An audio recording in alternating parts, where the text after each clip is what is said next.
最近有租客問我，而家見到個樓價跌緊啦，佢就覺得應該係買入嘅時候啦。咁佢一向都係用開 HSBC 嘅 account， 但係見到而家 HSBC 嗰個按揭利率好高，咁就問我意見啦。咁我就同佢講，其實我哋本地人買樓好多時候都會揾 mortgage broker 幫手嘅喎，咁點解要揾 mortgage broker 呢？同大家講下有啲咩優點啦。第一就係選擇真係多好多㗎，好多人都以為按揭淨係可以揾翻自己平時用開嗰間銀行，但係根據英倫銀行嘅數據，全英國其實有超過340間貸款機構 ，HSBC 只係其中一間啫。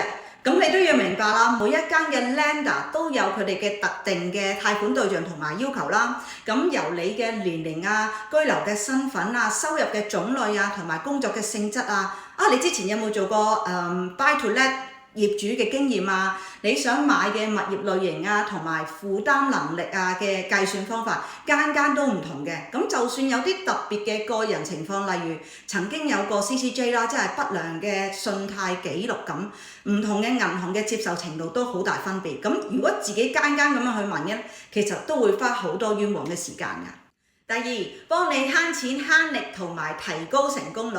咁一個專業嘅 mortgage broker 一開始就會同你做一個好詳細嘅 fact find啦，深入了解你嘅財務狀況，因為買樓每一個 case 都好特殊，獨一無二㗎嘛。了解清楚之後，佢哋就會將你嘅情況同埋市場上過百間嘅 lender 進行配對，幫你揀出成本最低啦、利息最抵嘅 lender。最緊要係乜嘢啊？係得 mortgage broker 覺得配對成功有把握批出，先至會代表你去正式提交呢個申請嘅。第三，亦都係好多人忽略咗一點，就係保護你嘅 credit report 信貸報告。